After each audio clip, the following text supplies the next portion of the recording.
He said, Hey, Daddy, you remember the Greyhound?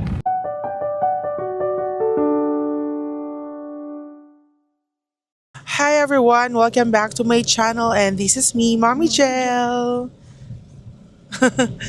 Galing kami sa dentist. Ayun, parking. Saan? Ayun oh. Saan? Ay, na-fake tayo dun ah. We're looking for parking pero wala pala. It's a fake. Doon na lang, mas maraming parking doon. Okay. So, nakita nyo naman si Sander, nagpa-cleaning. Very good yung baby ko na yan eh. Very good naman yan, no? Very good. Kasi bata pa lang, nasanay na namin siya sa dentist. Mahalaga yun talaga kasi mahirap nang masiraan ng ngipin.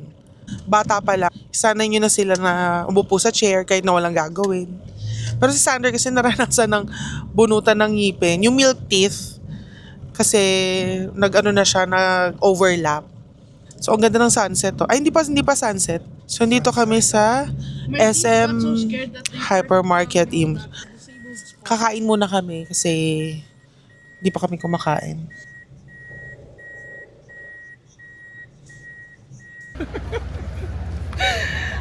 This is the hardest part of having braces. Mami ba? Hi, Sander. Sander, Hi. baby lobby. Hello. Gwapo na anak ko. Oh. Bakit Hi. ba ganyan? Para ba gumaulit ang isa pa?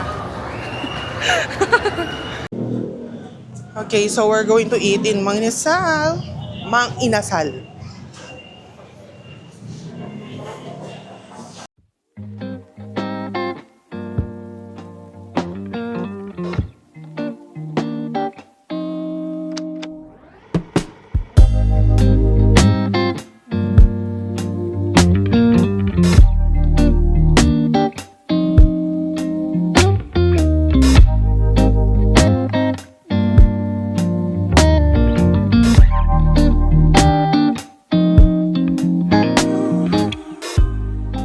Hi everyone.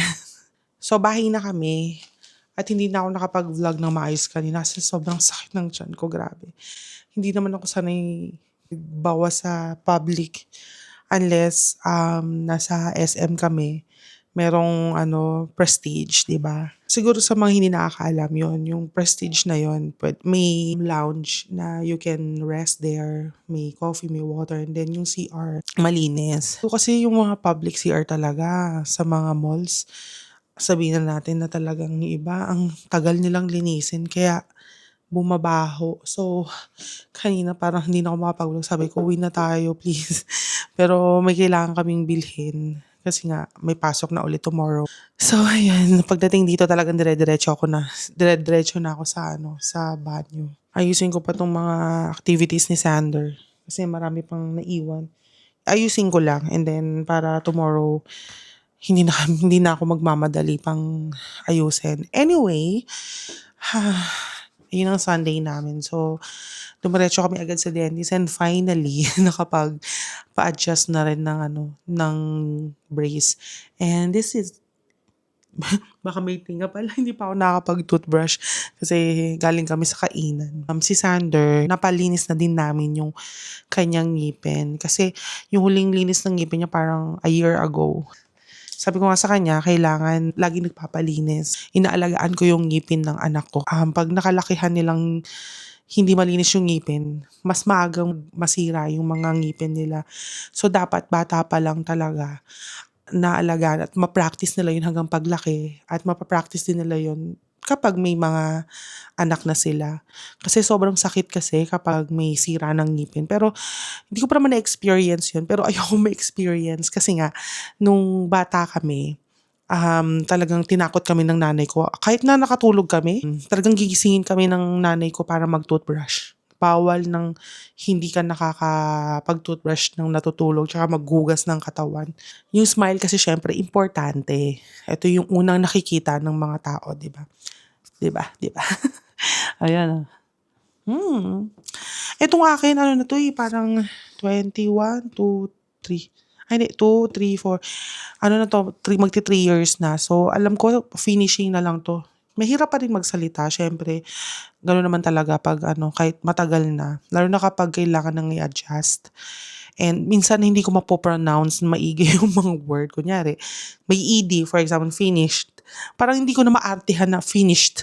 Kasi parang kinakain lahat basta hindi ko ma-explain. Basta parang yung pag sinabi finished, parang lahat ng effort ng ano mo, ng bibig mo kailangan masabi mo yun.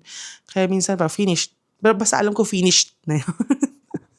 Anyway, so gagawin ko muna yung mga ay hindi, ayusin ko muna yung mga gamit ni Sandra para bukas hindi kami gahol sa oras.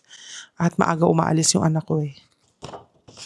So ito yung mga pinrint ko na yung mga pictures na dadalhin niya. So, ako na magugupit. Kasi dadali naman nila sa school. So prepare ko lang. Ito, Maria McKilling. So ito ang cute nito. Pinagawa sila ng journal about sa dog. This is Lebron.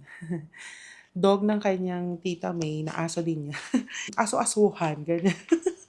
Kasi parang ito yung naging first dog niya nung bumalik kami dito sa Cavite na lagi niyang hawak, lagi niyang kalaro pag nagpupunta yung kanyang tita May dun sa bahay. Tapos, first time niyang mag-alaga ng dog. Na totally na talagang nasa kanya, but yung nilalaro niya, yung hinahawakan niya, nasanay siyang humawak ng aso because of Lebron. This is Lebron. Pasensya na yung boses ko, nagre-recover pa dahil yun nga, nagkasakit ako, nagkaubo ako. Kaya parang boses lalaki or parang hindi ko minilihan. Tapos yung mga assignment. Yan. Ito yung siya gumawa nito, study plan. Nayaan ko lang siya para matuto siyang gumawa ng kanyang work. Sine-check ko naman. Head drawing niya yan. Cute. Siya daw to. Alam nyo ba, ang ganda ng sulat naming mag-asawa, pero ganyan yung sulat ng anak. Pero ano pa naman, ano pa naman siya, bata pa naman, babago pa naman.